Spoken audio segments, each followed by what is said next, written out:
मिर्जा नेक बख्त का front man Charing cross के tube station पर आया। वहां जैक रॉल्फ उसका मुंतजिर था। वो उसकी कार में आकर बैठ गया। फ्रंटमैन कार ड्राइव करता हुआ मैडम कैथरीन के बंगले वाली स्ट्रीट के मोड़ पर आकर रुक गया। वहां से वो बंगला नजर आ रहा था। फ्रंटमैन ने उसे उंगली के इशारे से बताया वो उस बंगले में रहती है। हम यहाँ अंधेरा होने तक इंतजार करेंगे, कल सुबह और शाम को भी आएंगे। मैं चाहता हूँ तुम एक बार अनिला को अच्छी तरह देख लो। जैकी ने पूछा, उस बंगले में कितने पेइंग गेस्ट हैं? फ्रंटमैन बोला, सिर्फ एक फ्रांसीसी मियाँ बीवी हैं, बाकी कमरे खाली हैं। मैडम कैथरीन अपने बंगले की छोटी सी अनेक्सी में रहती है। जैकी ने कहा, फिर तो अपने शिकार को पहचानना आसान होगा। वहाँ जो पाकिस्तानी पेइंग गेस्ट होगी वही अनिला होगी। मैं आज रात उसके बंगले में घुसकर उसका काम तमाम कर सकता हूँ। फ्रंटमैन ने सोचते हुए इस बात में सर हिलाया। उसने मिर्जा नेक बख्त से वादा किया था कि 3 दिन के अंदर उसे अनिला से निजात दिला देगा। वो उसे कहना चाहता था कि आज ही रात को ये खेल खत्म हो जाए तो बेहतर होगा, लेकिन वो ऐसा कहते कहते रुक गया।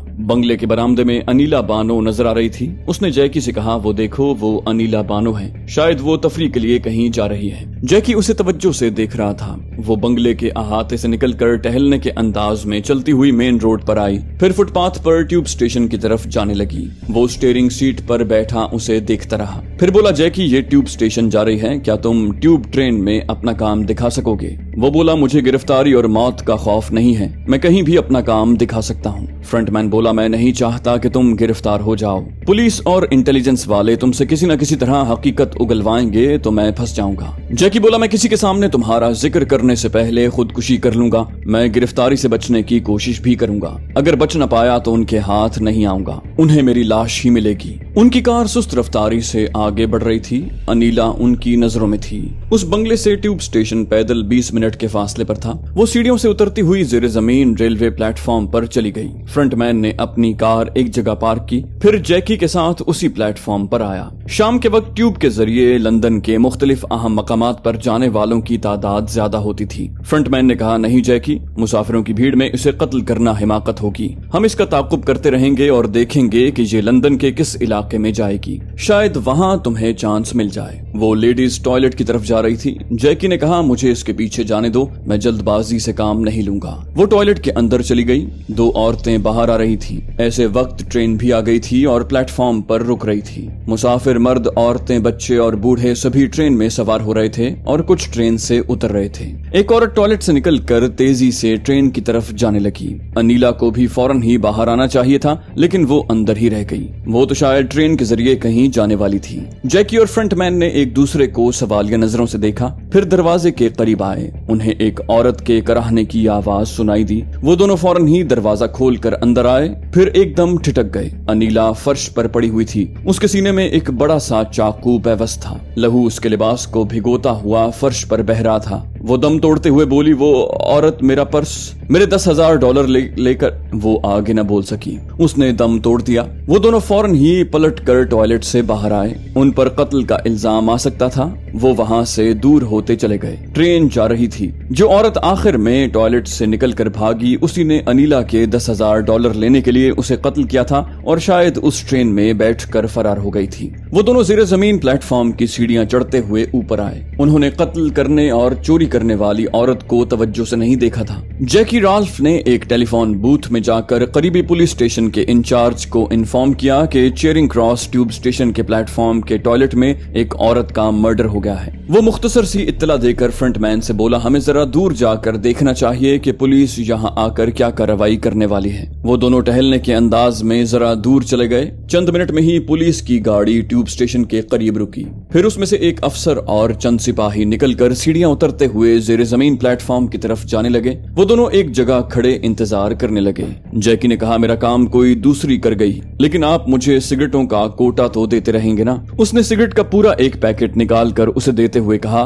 मेरा ये काम खा किसी से हुआ मगर हो गया, मैं मुतमईन हूँ। जैकी खुशामदाना अंदाज में उसका बाजू दबाते हुए बोला, मैं बदनसीब हूँ, आपके किसी काम नहीं आ रहा। آپ کے حکم کے مطابق ایئرپورٹ گیا تو آپ کا باس گرفتار ہو گیا. یہاں اس عورت کا مرڈر کرنے آیا تو کسی دوسری نے $10,000 پر ہاتھ صاف کرنے کے لیے مجھ سے پہلے اسے قتل کر دیا. پلیز مجھ سے جلد ہی کوئی کام لیں, میں ان سگریٹوں کے بغیر نہیں رہ سکوں گا. انہوں نے اسپتال کی ایک گاڑی کو وہاں رکتے دیکھا. 2 آدمی اس گاڑی سے ایک سٹریچر اٹھا کر تیزی سے چلتے ہوئے زیر زمین پلیٹ فارم کی طرف چلے گئے. پھر 1 منٹ کے بعد ہی وہ سٹریچر پر انیلا کی لاش رکھ کر اس پر چادر ڈال کر واپس آئے. پولیس افسر کہہ رہا تھا, اسے پوسٹ مارٹم کے لیے لے جاؤ, میں آ رہا ہوں. فرنٹ مین نے مطمئن ہو کر اپنی جیب سے سگریٹ کا ایک پیکٹ نکالا. پھر اس میں سے ایک سگریٹ نکالتے ہوئے کہا, عجیب تماشا ہو گیا ہے. ہم اسے قتل کرنے کے لیے اتنے پاپڑ بیل رہے تھے, لیکن کسی نامعلوم عورت نے ہماری مشکل آسان کر دی. ایسے ہی وقت میں کہتے ہیں, ہلدی لگی نہ پھٹکری اور رنگ چوکا ہو گیا.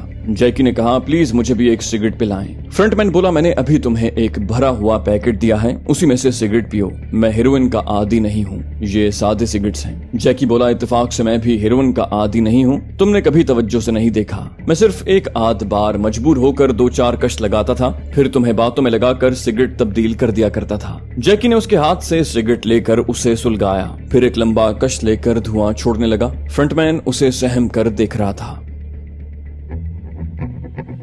میں نے کاٹیج کے سامنے پہنچ کر کار روک دی. میرے آس پاس دور دور تک جنگل کی گہری خاموشی تھی. وہاں اور کئی امیر کبیر افراد کے کاٹیج تھے, مگر وہ ایک دوسرے سے بہت فاصلے پر تھے. میں نے کار کی ہیڈ لائٹس کی روشنی میں چابی کے ذریعے کاٹیج کا دروازہ کھولا, اندر آ کر سوئچ آن کر کے روشنی کی, پھر باہر آ کر ہیڈ لائٹس بجھا دی. کار کو لاک کیا, پھر کاٹیج میں آ کر دروازے کو اندر سے بند کر دیا. میں نے شہر میں امی کے باڈی گارڈ چنگیزی کے ساتھ کھانا کھایا تھا. میں جلد سے جلد کاٹیج میں آ کر سیف کھول کر دشمنوں کی تصویریں بھی دیکھنا چاہتا تھا, اور وہاں رکھی ہوئی ایک ڈائری میں لکھے ہوئے ان حالات کو بھی پڑھنا چاہتا تھا. لیکن چنگیزی نے کہا, میڈم نے مجھ سے کہا ہے کہ میں آپ کو اچھی طرح کھلا پلا کر کاٹیج میں جانے دوں. چونکہ امی نے کہا تھا, اس لیے میں نے مجبوراً کچھ کھایا. وہ مجھے سمجھاتی تھیں کہ کسی کام میں جلدی نہ کرو, جوش میں نہ آیا کرو, ہمیشہ دماغ ٹھنڈا رکھو, اور وہ مجھے عملی طور پر آزمایا کرتی تھیں کہ میں ان کی ہدایات پر عمل کرتا ہوں یا نہیں. ان کی آزمائشوں پر پورا اترنے کے لیے میں اس بے چینی اور جوش و جذبے کو اندر ہی اندر کچلتا رہا جو دشمنوں کی تصویریں دیکھنے اور ڈائری پڑھنے کے لیے تھے. بہرحال کاٹیج کے اندر پہنچنے کے بعد میں صبر نہ کر سکا. دوسرے کمرے میں رکھے ہوئے آئرن سیف کے پاس آیا. وہ سیف مخصوص نمبروں کی ترتیب سے کھلتا تھا, اور امی نے وہ نمبر مجھے بتائے تھے. میں نے 2034 نمبروں کی ترتیب سے اسے کھولا. اندر ایک بڑے لفافے میں تصویریں رکھی ہوئی تھیں. میں بھی انعام ربانی کے سیف سے تصویروں سے بھرے ہوئے لفافے لے کر آیا تھا. میں ان لفافوں کو اور نوٹوں کی گڈیوں کو سیف میں رکھ کر امی کے سیف سے نکالی ہوئی تصویریں دیکھنے لگا. جن افراد کی تصویریں تھیں وہ سب میرے لیے اجنبی تھے. میں نے پلٹ کر دیکھا, ہر اجنبی کا نام اس کی تصویر کے پیچھے لکھا ہوا تھا. میں ان کے ناموں سے بھی انہیں نہیں پہچان سکتا تھا. ان میں کچھ ادھیڑ عمر کے اور کچھ جوان تھے. ایک خاتون اور 2 نوجوان لڑکیوں کی بھی تصویریں تھیں. خاتون کی تصویر کے پیچھے بیگم عشرت عرفان لکھا ہوا تھا. یہ بات سمجھ میں آئی کہ وہ میری سوتیلی ماں ہے. ان جوان لڑکیوں کی تصویر کے پیچھے آنسا ندرت عرفان اور آنسا عابدہ عرفان لکھا تھا. یقیناً وہ میری سوتیلی بہنیں ہوں گی. اس طرح 2 جوانوں کی تصویروں کے پیچھے کامران ہدایت اور عمران ہدایت کے نام پڑھ کر سمجھ گیا کہ وہ دونوں سوتیلے بھائی تھے. ان کے ناموں کے ساتھ ولدیت لکھی ہوئی تھی. باقی تصویروں والے افراد کو میں ان کے ناموں سے بھی نہ پہچان سکا. میں نے تصویروں کا وہ لفافہ رکھ کر ڈائری اٹھائی, سیف کو بند کیا, پھر ایک ایزی چیئر پر بیٹھ کر اسے کھولا. چند اوراق کو الٹنے کے بعد میں نے اپنا نام لکھا ہوا دیکھا. امی نے لکھا تھا, فرمان, میری جان, آج 10 برس کے بعد تمہیں دیکھ کر حیران رہ گئی. تم تو پہاڑ جیسے قداور گبرو جوان ہو گئے ہو. 10 برس پہلے میں نے تمہارے دادا جان کے ساتھ تمہیں اس لوہار کی دکان میں دیکھا تھا. پھر 3 برس کے لیے سرجری کے ایک بہت ہی ماہر ڈاکٹر کے ساتھ کام کرنے امریکہ چلی گئی. 3 برس کے اختتام پر اس ماہر ڈاکٹر اور میرے استاد نے مرتے وقت کہا کہ میں اس کے اسپتال میں رہ کر اس کے مشن کو آگے بڑھاؤں اور اپنی طرح ماہر سرجن ڈاکٹروں کا اضافہ کروں. مجھے وہاں مزید 7 برس تک رہنا پڑا. اس طرح پورے 10 برس بعد آ کر تمہیں دیکھا تو مسرتوں سے نہال ہو گئی. میرے خاص ماتحت چنگیزی نے خفیہ طور پر تمہارے بارے میں مکمل معلومات حاصل کی. پتہ چلا کہ تمہارے دادا جان کا انتقال ہو گیا ہے اور تم اتنی بڑی دنیا میں تنہا زندگی گزار رہے ہو. اب میں ایک ایسے مقام پر آ گئی ہوں کہ کہ تمہیں یقین دلانا ہے کہ تمہاری ماں زندہ ہے اور تمہیں اس بات پر بھی آمادہ کرنا چاہتی ہے کہ جن لوگوں نے مجھے تمہارے لیے مردہ رہنے پر مجبور کیا تم ان کا گریبان پکڑ کر سچ اگلواؤ گے کہ تمہاری ماں پارسا ہے یا نہیں۔ آج تمہیں دیکھنے کے بعد یہ سطور لکھنے بیٹھ گئی ہوں۔ میں چاہتی ہوں اپنے مختصر حالات بیان کروں۔ مجھے نہیں معلوم کہ تمہارے دادا جان نے میرے بارے میں کیا کہا ہے۔ میں جو لکھ رہی ہوں اسے بھی پڑھ لو، پھر ایک غیرت مند بیٹے کی طرح ان کا محاسبہ کرو جن کی تصویریں اسی سیف میں رکھی ہوئی ہیں۔ میں ان کے بارے میں جس حد تک جانتی ہوں وہ ابھی لکھ رہی ہوں۔ تمہارے باپ عرفان علی سے میری ملاقات اسپتال میں ہوئی تھی۔ وہ مریض تھے اور میں ان کی معالج تھی۔ وہاں ہم نے ایک دوسرے کو پسند کیا۔ انہوں نے شادی کی تجویز پیش کی، میں نے قبول کر لی۔ عرفان ایک بہت بڑے کارخانے کے مالک تھے۔ سیٹلائٹ ٹاؤن گجرانوالہ میں ایک شاندار کوٹھی تھی۔ شادی سے پہلے میں نے کہہ دیا تھا کہ میں ایک لیڈی سرجن کی حیثیت سے کافی شہرت رکھتی ہوں، اس لیے ہفتے میں 6 دن لاہور کے اسپتال میں فرائض انجام دیتی رہوں گی، باقی 1 دن اور 1 رات گجرانوالہ میں گزاروں گی۔ عرفان مجھے بہت چاہتے تھے۔ وہ ہفتے میں 2 دن کے لیے اپنا کاروبار جنرل مینیجر کے حوالے کر کے میرے پاس لاہور آ کر رہتے۔ وہ جنرل مینیجر عرفان کا ماموں تھا، اس کا نام ہدایت اللہ تھا۔ میں نے جہاں تک ڈائری پڑھی، پھر اٹھ کر سیف کو کھول کر تصویروں والا لفافہ نکال لیا۔ ایزی چیئر پر بیٹھ کر لفافے میں سے وہ تصویر نکالی جس کے پیچھے ہدایت اللہ لکھا ہوا تھا۔ میں نے اسے تھوڑی دیر تک دیکھا، پھر اسے پاس والے ایک سٹول پر رکھ دیا، آگے پڑھنے لگا۔ امی نے لکھا تھا، مجھے شادی کے بعد پتہ چلا کہ عرفان کے ننیال والے کارخانے کے اہم شعبوں میں ہیں اور عرفان ان پر بھروسہ کرتے ہیں۔ ان کے ماموں ہدایت اللہ کے بڑے بیٹے عظمت اللہ کے ہاتھوں میں تمام آمدنی اور اخراجات کا حساب رہتا تھا۔ ماموں کو پورا یقین تھا کہ عرفان ان کی بیٹی عشرت جہاں سے شادی کریں گے، لیکن ان کی توقع کے خلاف میں وہاں دلہن بن کر آ گئی۔ اس بات پر ننیال والوں نے پہلے جیسی اپنائیت ختم کر دی۔ ایک تو کارخانے میں نقصان کرنے لگے اور دوسرے یہ کہ تمہارے ابو اور دادا کے کان بھرنے لگے کہ ایک کروڑ پتی کی بیوی اپنے شوہر کو چھوڑ کر 6 دن لاہور میں کیوں رہتی ہے، اسے اسپتال کی ملازمت کی ضرورت ہی کیا ہے۔ تمہارے دادا نے بھی اعتراض کیا۔ عرفان نے کہا، آمنہ 6 دن نہیں صرف 4 دن تنہا لاہور میں رہتی ہے اور 2 دن میں وہاں رہتا ہوں۔ وہ بولے، مگر 4 دن بھی تنہا کیوں رہتی ہے؟ بہو سے کہو ملازمت چھوڑ دے اور یہاں آ کر گھر سنبھالے۔ میں اپنے فرائض کی ادائیگی کے لیے اپنے گھر سے دور رہتی تھی۔ عشرت اس موقع سے فائدہ اٹھاتی تھی۔ وہ گجرانوالہ کی کوٹھی میں رہ کر دن رات عرفان کی خدمت کرتی تھی، اس کے لیے کھانے پکاتی، اس کے بیڈ روم کو صاف ستھرا رکھتی۔ انہی خدمات کے دوران اس کے ناز و انداز عرفان کو لبھایا کرتے۔ میں نے محسوس کیا کہ فرائض کا خیال کروں گی تو اپنی جگہ دوسری کی جھولی میں ڈال دوں گی۔ میں اسپتال کی ملازمت چھوڑ کر چلی آئی، گھر کے سارے انتظامات اپنے ہاتھ میں لیے۔ ویسے میں صرف ایک اسپتال کی ملازمت نہیں کرتی تھی، دوسرے اسپتالوں میں بھی بہت ہی پیچیدہ آپریشن کا معاملہ ہوتا تو تمام ڈاکٹر مجھے ہی بلایا کرتے۔ اپنا گھر سنبھالنے کے 1 ہفتے کے بعد لاہور کے ایک اسپتال کے ایک بہت بڑے سرجن آئے۔ انہوں نے کہا، کیس بہت ہی پیچیدہ ہے، میں تم سے سینئر ہوں، آپریشن کر سکتا ہوں، پھر بھی تم مجھے اسسٹ نہیں کرو گی تو کوئی بھی گڑبڑ ہو سکتی ہے۔ سیدھی سی بات ہے کہ میں بہت نروس ہوں، اس آپریشن میں تمہاری موجودگی لازمی ہے۔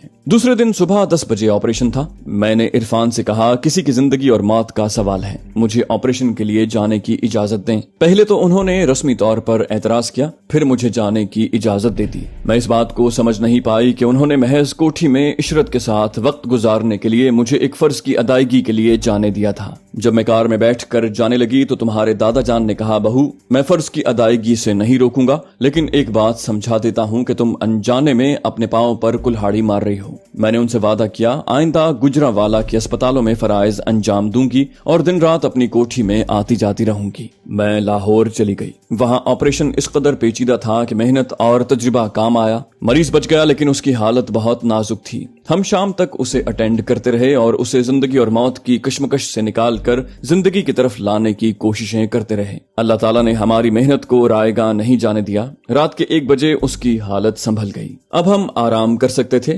میرے سینئر سرجن کی بیوی اسے گھر لے جانے آئی تھی۔ اس نے کہا، تم اتنی رات کو گجرانوالہ کیسے جاؤ گی؟ ہمارے ساتھ چلو، کل صبح چلی جانا۔ میں نے وہ رات ان کے گھر گزار دی۔ دوسری صبح پھر اس مریض کو اٹینڈ کیا۔ اس کے بعد مطمئن ہو کر گھر واپس آئی تو عرفان کے تیور بدلے ہوئے تھے۔ انہوں نے سخت لہجے میں پوچھا، کل رات کہاں تھی؟ میں نے اپنی طرف سے صفائی پیش کی۔ عرفان نے گرج کر کہا، جھوٹ مت بولو، کل صبح 10 بجے آپریشن تھا۔ کیا تم تمام دن آپریشن کرتی رہی ہو؟ پھر اس ڈاکٹر سے تمہارا کیا تعلق ہے جس کے ساتھ رات گزار کر آ رہے ہو؟ عرفان کے ماموں نے کہا، تم اتنے بڑے خاندان کی بہو بن کر ہماری ناک کٹانے آئی ہو۔ میں نے کہا، ماموں جان میں پاک دامن ہوں، آپ اس دامن پر داغ نہ لگائیں۔ میں ڈاکٹر احتشام کا فون نمبر بتا رہی ہوں، آپ خود معلوم کریں۔ میں ان کی بیوی کے ساتھ تھی۔ ماں माँ ने रिसीवर उठाकर कहा नंबर बोलो। माँ ने नंबर डायल किए, फिर इरफान को रिसीवर देकर कहा बेटे दूसरी तरफ बेल हो रही है, तुम बात करो। इरफान ने कान से रिसीवर लगाया, फिर पूछा क्या डॉक्टर एहतशाम साहब बोल रहे हैं? दूसरी तरफ से आवाज आई जी हाँ मैं ही बोल रहा हूँ, आप कौन है? इरफान बोला मेरा नाम इरफान अली है और लेडी सर्जन आमना मेरी बीवी है। एहतशाम बोला ओ अच्छा समझ गया, वो शायद घर नहीं पहुंची हैं, ताज्जुब है, मेरे साथ तो सिर्फ सुबह तक रही, शायद किसी दूसरे डॉक्टर के पास गई होंगी। इरफान ने कहा मैं आपकी वाइफ से बात करना चाहता हूँ। दूसरी तरफ से हैरत से पूछा गया मेरी वाइफ? भाई जरा अकल से काम लें, मेरी कोई वाइफ होती तो आपकी वाइफ मेरे पास क्यों राते रहती? इरफान ने गुस्से से पूछा तुम डॉक्टर हो या शैतान? तुमने ऑपरेशन के बहाने मेरी वाइफ को बुलाया था। डॉक्टर बोला मुझे शैतान न कहो, आपकी वाइफ ने कहा था कि पुरानी रातों को दोहराने के लिए ऑपरेशन का ही बहाना करना होगा। मैं इरफान की बातें सुनकर परेशान हो रही थी। मैंने पूछा आप मेरे सीनियर को शैतान क्यों कह रहे हैं? इरफान ने तैश में आकर रिसीवर को एक तरफ फेंका, फिर उठकर मुझे दोनों हाथों से मारने लगा। मैंने उनके दोनों हाथ पकड़ लिए, वो अपने हाथों को मेरी गिरफ्त से छुड़ाने की कोशिश करने लगे मगर न छुड़ा सके। मैंने कहा इरफान मैं आपकी इज्जत हूँ, देखो ये हाथ ऑपरेशन के जानलेवा आलात से खेलते हैं, मैं अपने मरीजों की मौत से लड़ती रहती हूँ,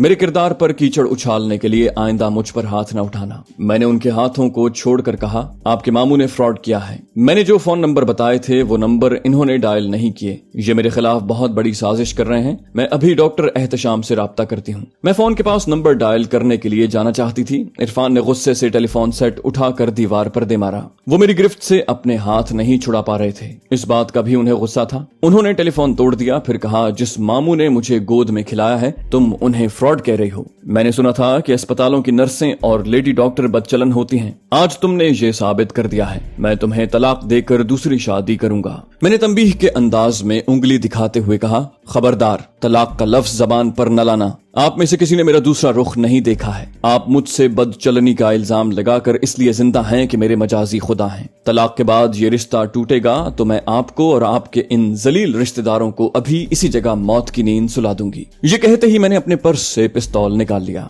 वो सब सहम कर मुझे देखने लगे। मैंने कहा मैं तलाक नहीं लूंगी लेकिन आपकी जिंदगी से दूर हो जाऊंगी, मगर जाने से पहले ये सुन लें कि मैं तलाक क्यों नहीं लेना चाहती, इसलिए कि मैं आपके बच्चे की माँ बनने वाली हूँ। इरफान ने मुझे चौंक कर देखा। मैंने कहा जो शर्मनाक गाली मुझे दी गई है वो गाली आपकी औलाद को पड़ रही है। मैं नहीं जानती कि बेटी होगी या बेटा होगा, लेकिन जो भी औलाद होगी वो मेरी तरह जिद्दी और शहजोर होगी और एक दिन आपका गिरबान पकड़ कर कहेगी मेरी माँ की बेहयाई साबित करो या माँ की नेक नामी वापस करो। अगर आपने मेरे दामन से बदनामी का दाग न मिटाया तो आपकी औलाद आप ही को मिटा देगी। मैंने पिस्तौल का रुख मामू हिदायतुल्लाह की तरफ करते हुए कहा अगर जिंदा रहना चाहते हो तो सच बता दो, तुमने किसके नंबर डायल किए थे? डॉक्टर एहतशाम बनकर बोलने वाला कौन था? सच बोलोगे तो सिर्फ तुम्हें जख्मी करूंगी, तुम्हें अपाहिज बनाकर जिंदा रहने दूंगी, मुझे उसका नाम और पता नहीं बताओगे तो अभी मरोगे। मामू उछलकर इरफान के पीछे हो गया, फिर भांजे को ढाल बनाकर बोला बेटे इरफान मैं तुम्हारा मामू हूँ, क्या तुम्हें धोखा देकर अपना ही घर बर्बाद करूंगा? ये मुझे मार डालेगी, मुझे इस मुसीबत से निजात दिलाओ। इरफान के वालिद यानी तुम्हारे दादा जान ने मेरे सामने आकर कहा मैं नहीं चाहता कि मेरी पोती या पोते को जन्म देने वाली कातिल कहलाए। दुनिया यकीन करे या ना करे, मैं तुम्हारी पारसाई का यकीन दिलाता हूँ। तुमने ये खुशखबरी सुनाकर मुझे नई जिंदगी दी है कि मैं दादा बनने वाला हूँ। मैंने कहा बेशक आप एक जहां दीदा बुजुर्ग हैं, एक बाप की तरह अपनी इस बेटी की पारसाई का यकीन कर रहे हैं, लेकिन मैं इस दुनिया में नेक नामी के साथ जीना चाहती हूँ। वो बोले बेटी तुम्हें नेक नामी मिलेगी, ये आर्जी बदनामी है। मैंने तुमसे पहले ही कहा था कि तुम इस घर में अपने शौहर को तन्हा छोड़कर अपने पैरों पर कुल्हाड़ी मार रही हो। असल बदचलन तो ये मेरा बेटा है जो तुम्हारी गैर मौजूदगी में अपने मामू की बेटी को यहाँ की मालिका बनाने के लिए तुम्हारे खिलाफ ऐसी चालें चल रहा है। मामू ने कहा देखो इरफान ये तुम्हारे अब्बू मुझे दलाल कह रहे हैं, मैं शर्म से पानी पानी हो रहा हूँ, अब इस घर में नहीं रहूंगा। कहाँ है इशरत? बेटी इशरत चलो यहाँ से। दूसरे कमरे से इशरत की आवाज आई नहीं डैडी मैं वहाँ नहीं आऊंगी, इसके हाथ में पिस्तौल है, वो मुझे मार डालेगी। इरफान ने कहा अब्बू आप ज्यादती कर रहे हैं, एक आमना की खातिर मेरी अम्मी के रिश्तेदारों को गालियां दे रहे हैं। तुम्हारे दादा बोले बेटे आइंदा गालियां देने के लिए मैं इस गंदे माहौल में नहीं रहूंगा। मैं अपनी बहू के साथ जा रहा हूँ, मुझे बेटा नालायक मिला, इंशाल्लाह मेरी बहू से मिलने वाली औलाद काबिल फख्र होगी। तुम्हारे दादा मुझे समझा बुझाकर वहां से ले आए, लेकिन मैं दुश्मनों से इंतकाम लेने का अहद कर चुकी थी। मुझे रिहाइश के लिए अस्पताल की तरफ से एक बंगला मिला था। तुम्हारे दादा बहुत खुददार थे। उन्होंने कहा, बेटी मैं तुम्हारे साथ जरूर रहूंगा, लेकिन लोहार का पेशा इख्तियार करूंगा। दिन को मेहनत करूंगा, रात को तुम्हारे पास आया करूंगा। तुम्हारे दादा जान मुझे दिलो जान से चाहते थे। मैंने उनकी खुददारी को ठेस पहुंचने नहीं दी। वो एक दुकान किराए पर लेकर मेहनत मजदूरी करने लगे। मुझसे कहते थे, अगर पोता होगा तो उसे पेशे के एतबार से लोहार और जिस्मानी एतबार से फौलाद बनाऊंगा और तुम उसे अपनी तरह तालीम याफ्ता बनाओगी। मैं कहा करती थी, मैं जिसे जन्म दूंगी उस पर आपका मुकम्मल हक होगा, आप जैसा चाहेंगे वैसा बनाएंगे। लेकिन मैंने उन्हें कभी ये नहीं बताया कि मैं दुश्मनों से निमटने के लिए किस तरह उनके पीछे लगी रहती हूँ और उनके मुताल्लिक बहुत सी मालूमात हासिल करती रहती हूँ। तो दोस्तों, ये थी हमारी आज की एपिसोड। उम्मीद करते हैं आपको हमारी कहानी पसंद आई होगी। जाने से पहले इस वीडियो को लाइक कीजिए और शेयर करना मत भूलिए। कमेंट करके हमें बताइए कि आपको हमारी वीडियो कैसी लगी। और अगर अभी तक आपने इस चैनल को सब्सक्राइब नहीं किया तो इसे सब्सक्राइब कीजिए और बेल आइकन दबाकर ऑल नोटिफिकेशंस ऑन कर लीजिए।